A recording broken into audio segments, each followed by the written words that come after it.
financial statements. What is financial statement? Actually, financial statements are final accounts, okay, are the end product of financial accounting processes which involve the preparation of summary of accounts with a view to determine the net profit from trading activities in terms of profit made or loss incurred for a given period, and its financial position in terms of assets and liability as on the last date of given period. And financial statement for sole trader comprises. Okay, now income statement. Income statement for the purpose of determining the profit or loss, a statement known as trading and profit loss account is prepared, which incorporate all item of expenses and losses and all income and gain occurring during the accounting period. Now position statement. Position statements are shown to the financial position on the date of accounting period. Another statement is known as balance sheet. A statement or position statement is prepared which consists of all assets, liability and capital of business. Now what is trading account? Trading account is the first part of income statement which is prepared to ascertain the gross profit, gross loss for a given accounting period. It shows the result of trading activities related to purchase and sales of goods and services. Trading account is prepared to calculate separately. Now, ratios. What are ratios? So, ratios are when various estimated values, sales, revenue, and debt equity ratio. So, various terms are being comparatively analyzed in ratios. Okay. So, there are various type of ratios. First one is current ratio. Another one is liquid ratio. Liquid ratio is also known as quick ratio or acid ratio. Okay, acid test ratio. This is very important. That liquid ratio is also known as acid test ratio.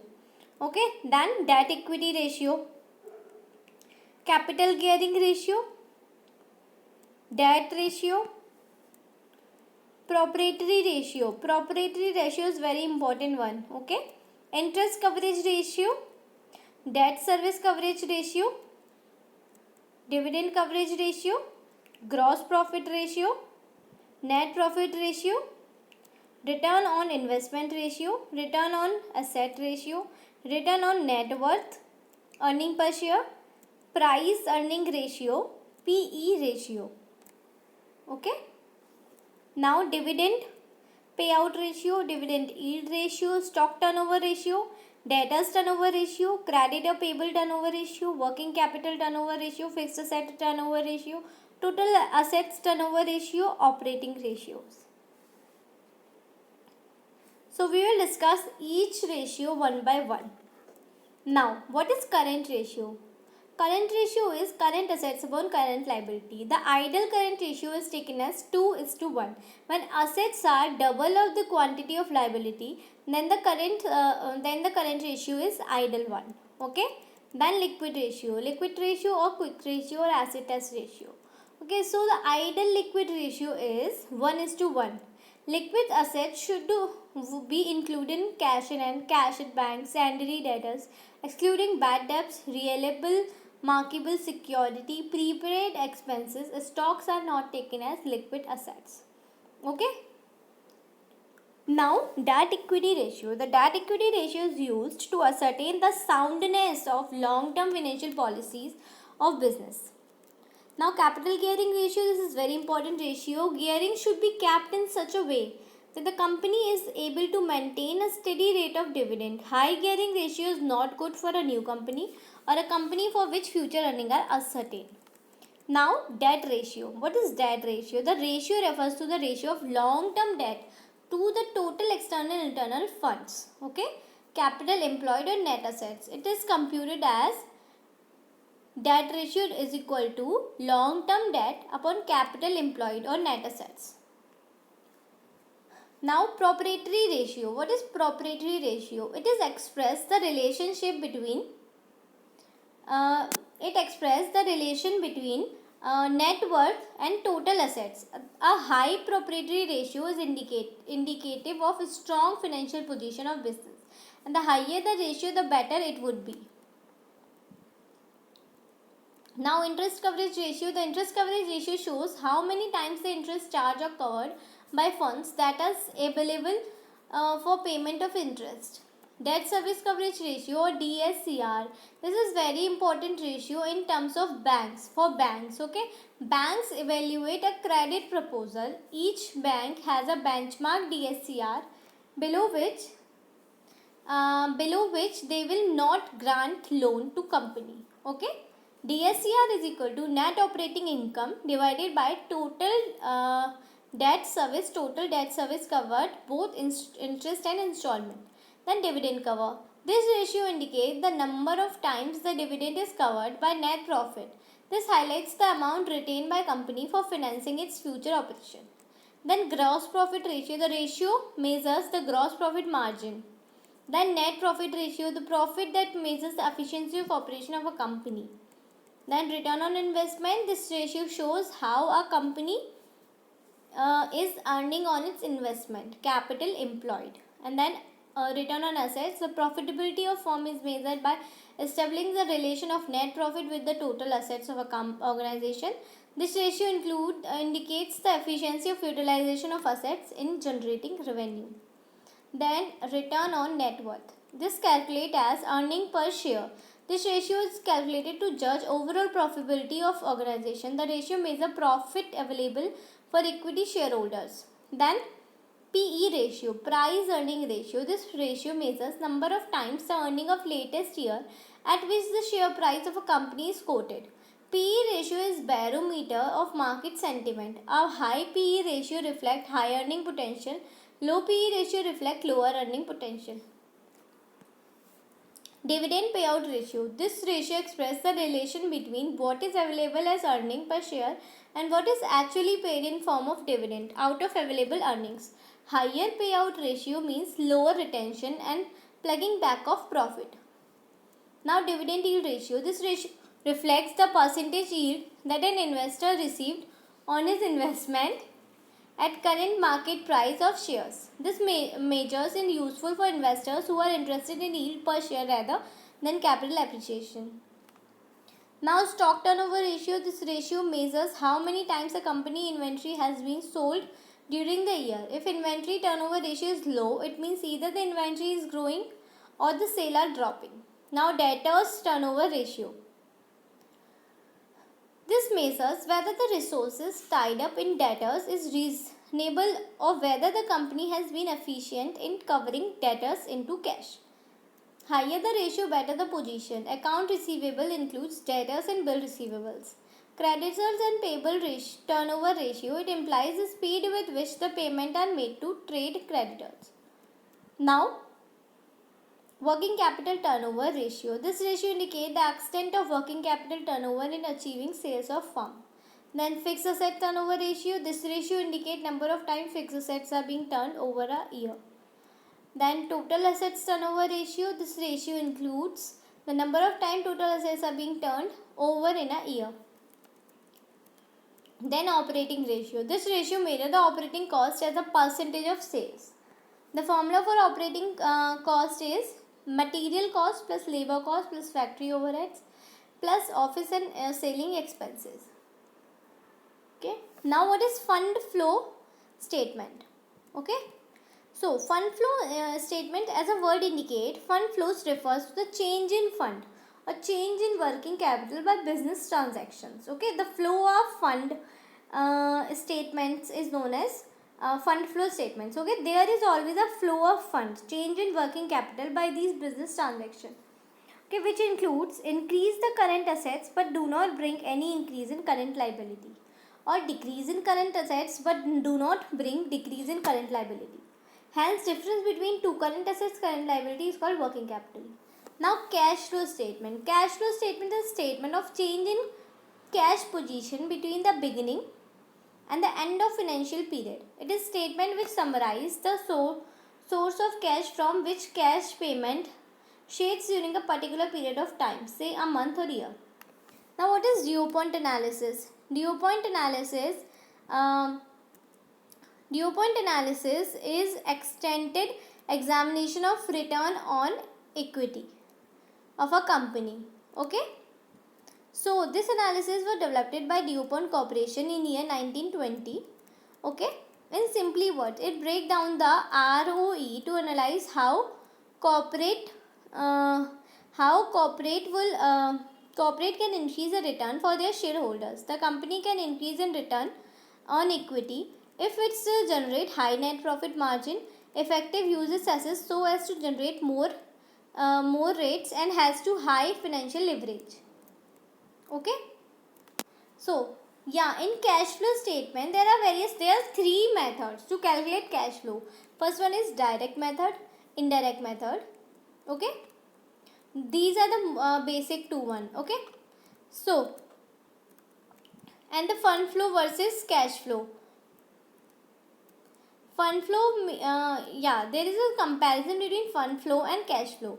In cash flow, the cash flow statement is a statement showing the inflow and outflow of cash and cash equivalent over a time. And in fund flow, is a statement showing the change in financial position of entity in different accounting year. Okay, what is the purpose of preparation of cash flows? Cash flows are prepared to show reasons for movement in cash at beginning and at the end of accounting period. And the purpose of preparation of fund flows is to show the reason for change in financial position with respect to previous year and current accounting year. The basis for cash flow is cash basis of accounting, and the basis for fund flow is accrual basis of accounting. The analysis in cash flow is short term analysis, and the analysis in fund flow is long term. Okay. So this is all about fund flow, cash flow and DuPont analysis. Now we will discuss cost sheet. A cost sheet is a report on which is accumulation of all the costs associated with product or the production job. So this is the look of cost sheet. Now we will discuss what is marginal costing. Marginal costing is the aggregate of variable cost, prime cost plus variable overheads. Marginal costing system is based on the system of classification of cost into fixed and variable. The fixed costs are excluded and only marginal costs, that is variable costs, are taken into consideration for determining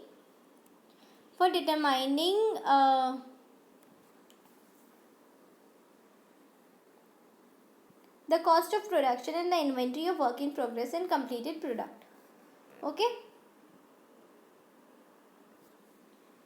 So marginal costing.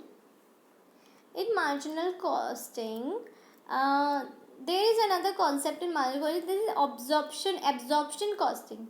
Absorption costing means that all the manufacturing costs are absorbed by the unit product. In other words, the cost of finished unit in inventory will include direct material, direct labor, and both variable and fixed manufacturing overheads. Okay, so what is the importance of marginal costing? Marginal costing is utilized to know the MOS, margin of safety. Okay, so margin of safety is calculated as total sales minus break even sales. Okay, so in margin of costing, contribution is calculated. Contribution is equal to sales minus variable cost. Okay, and contribution is also calculated as adding sales and fixed costs. Okay, now what is PE ratio, profit volume ratio, or contribution ratio? It is a ratio of contribution to sales. For example, PV ratio is 40%, then variable cost ratio is 60%. Okay, now what is margin of safety? Margin of safety, it is the sales point beyond the break-even point. Margin of safety can be obtained by subtracting break-even sales from total sales. It is used to determine financial soundness of business enterprise. If margin of safety is high, then financial position of enterprise is sound. Okay, so the formula for margin of safety is total sales minus break-even sales. Okay. So now there is a concept of standard cost and variance cost. What is standard cost? Standard cost is defined as predetermined cost that is calculated at the management standard of efficient operation and the relevant necessary expenditure. The distinction between standard cost and estimated cost should be clearly understood. Estimated cost and intended to determine what the cost will be. Standard cost aim at what cost should be. Okay. Now Let us discuss direct material cost variance. Okay, variance in costing. There are various type of variances in costing. First one is direct material cost variance. In direct material cost variance, the difference between actual direct material cost incurred and the standard direct material cost is specified for the production achieved. And then comes direct material price variance. The difference between actual and standard price per unit of material applied to actual quantity of material purchased or used. Direct material price variance, standard price minus actual price multiplied by actual quantity. Okay, now direct material uses variance. The difference between actual quantity used and the amount which should be being used, value at standard price. Direct material uses variance is equal to standard quantity for actual output multiplied by standard price minus standard price multiplied by actual quantity is equal to standard price multiplied by standard quantity for actual output minus actual quantity. Okay, now direct material mix variance. One of the reasons for material uses variance is the change in composition of materials mix. The difference between actual quantity of material used and the standard portion priced at a standard price. Now what is mix variance? Revised standard quantity minus actual quantity multiplied by standard price. Okay. Now what is direct level cost variance?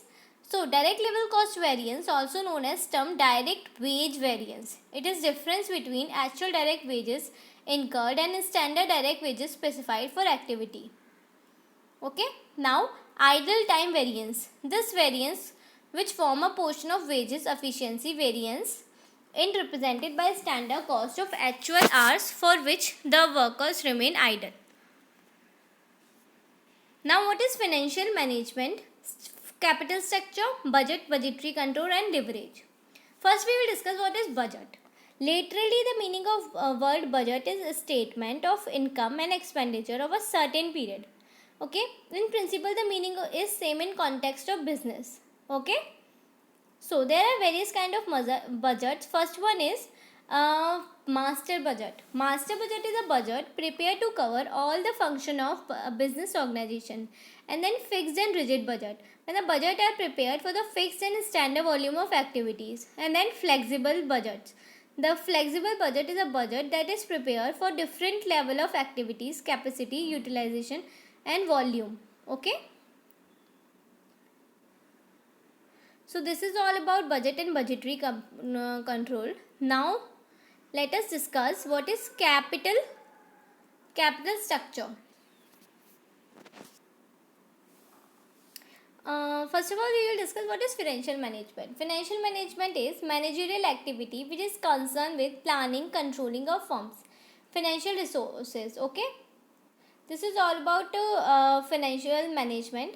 So, wealth maximization is the main objective of financial management. Okay, what is wealth maximization? Earlier, the objective of financial management is profit maximization, but now it is replaced by wealth maximization. The very objective of financial management is to maximize the wealth of shareholder by maximizing the value of firm. The prime objective of financial management is to reflect earning per share and market price of a share. Okay, so what are the function of financial management? The function of financial management can broadly be classified into three decisions. First one is investment decision, financial decision and dividend decision. The investment decision is concerned with selection of assets in which fund will be invested by firm. Financial decision include concern with capital mix, financing mix or capital structure of firm. Okay, then dividend decision. Dividend policy decision are concerned with distribution of profit of a firm to shareholders. Okay. So, now there is a term that is financial planning. Financial planning involves analyzing the financial flows of company, forecasting the consequences of various investment, financing, dividend decision and weighting the effect of various alternatives. Then there is a term that is watered capital. What is watered capital? It is excess of total capitalization over the real value of the long term. Okay. Now let us discuss what is capital structure. Now optimum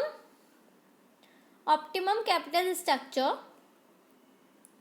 Optimum capital structure is the capital structure in which The financial manager has to establish an optimum capital structure and ensure maximum rate of return on investment. The ratio between equity and other liability carrying mixed charges has to be defined. In the process, he has to consider the operating and financial leverage of his firm.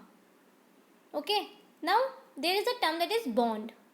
Okay, this is very important. Bonds are issued by organizations generally for a period of more than 1 year to raise money by borrowing. A bond is generally form of debt which the investors pay to issuers for defined frame. Okay, so there is various type of bonds. Okay, what is now first one is plain vanilla bond. This has been asked in exam. The plain vanilla bond is bond without any unusual feature. Okay, these are the bonds which are not having any unusual feature. It is the one of simplest form of bond with a fixed coupon and a defined maturity, and it's usually issued and redeemed at face value. It is known as a straight bond or bullet bond. Now, zero coupon bond. The bonds which do not carry periodic interest payment is called zero coupon bond. Then deep discount bond, a type of zero interest bond which are offered for sale at discount value. Okay. So this is all about financial management. Okay. Now we will discuss the capital structure. Okay. What is capital structure? So the theories of capital structure is equity and debt capital are of two major sources of long-term fund for a firm. The theory of capital structure suggests the proportion of equity and debt in capital structure. Theory of capital structure based on certain assumptions like retention ratio is nil. Total profit are distributed as dividend. No corporate or personal taxes. Absence of transaction cost. Okay, so the capital structure theory is divided into four different categories. First one is net income approach, and then traditional approach, and then net operating approach. Okay, then Modi, Gilani and Miller hypothesis. Okay, so the net income approach and traditional approach is known as capital structure is relevant, and net operating income approach and Modi, Gilani and Miller hypothesis said that capital structure is irrelevant. Okay, so we will discuss all of them one by one. So net income approach suggested by David Durant in his theory state that there is a relationship between capital structure and the value of firm. A firm may increase total value of firm by lowering its cost of capital. In this theory, they believe cost of debt is less than cost of equity. As the amount of debt is capital structure increases, the weighted average cost of capital decreases, which leads to increase in the total value of firm. Now, net operating income approach. Okay, according to David Durant, so the net operating income approach, the total value of firm will not be affected by the composition of capital structure. Under this approach, the most significant assumption is that the overall cost of capital is constant, irrespective of degree of leverage. Okay, the segregation of debt and equity is not important here. Now, traditional approach. It takes a midway between net income approach and net operating income approach. The traditional approach explains that up to a certain point, debt equity mix will cause the market value of firm to rise and the cost of capital to decline. But after attaining the optimum level, any additional debt will cause to decrease the market value and to increase the cost of capital. Okay, now let us discuss Modi, Gilani and Miller hypothesis. This is very important. In this hypothesis, he identified the identical with net operating income approach. Approach argue that in the absence of taxes and cost of capital, the value of firm will not affect by change in capital structure. It explained in terms of two propositions as follows. The overall cost of capital and then value of firm are independent of capital structure. The total market value of firm is given by capitalizing the expected net operating income by the rate appropriate for risk class. Value firm is equal to the market value of equity plus the market value of debt. Okay. The financial risk increases when more debt contains capital structure. As a result of cost of equity increase in manner to offset exactly. Hypothesis is all about this. Now there is another arbitrage process. In hypothesis, according to two firms identical in all respect except their capital structure cannot have different market values or different cost of capital. In case these firms have different market value, the arbitrage will take place. An equilibrium in marketplaces is resorted in no time. The arbitrage process refers to switching of investment from one firm to another. Hypothesis corporate taxes. He later recognized the importance of excesses of corporate tax. Accordingly, they agreed that the value of firm will increase or the cost of capital will decrease with the use of debt due to tax deductibility of interest. Okay. Now let us discuss the leverage. The concept of leverage has been origin in science. It means influences of one force over another. In the context of financial management, the term leverage means sensitiveness of one financial variable to change in other. So there are three kinds of leverage: operating leverage, financial leverage and combined leverage. Operating leverage reflects the impact of change in sales on a level of operating profit of a firm. With the use of fixed costs, the firm can magnify the effect of change in sales on a change in EBIT. Higher the proportion of fixed operating cost in cost structure, higher is the degree of operating leverage. So, degree of operating leverage is equal to percentage change in EBIT upon percentage change in sales. Okay? Or we can say degree of leverage is equal to contribution upon EBIT. Then financial leverage. Financial leverage is mainly related to mix of debt and equity in capital structure of firm. Financial leverage results from existence of fixed financial charges in firm income stream. Okay? So the degree of financial leverage can be calculated as EBIT upon EBIT minus 1 or EBIT upon EBT. Okay? So degree of leverage is contribution upon EBIT into EBIT upon EBT.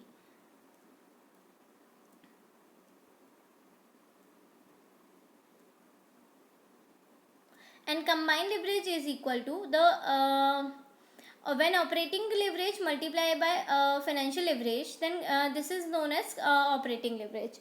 Okay, so this is all about the unit 4. Thank you and have a nice day. Keep watching, keep learning.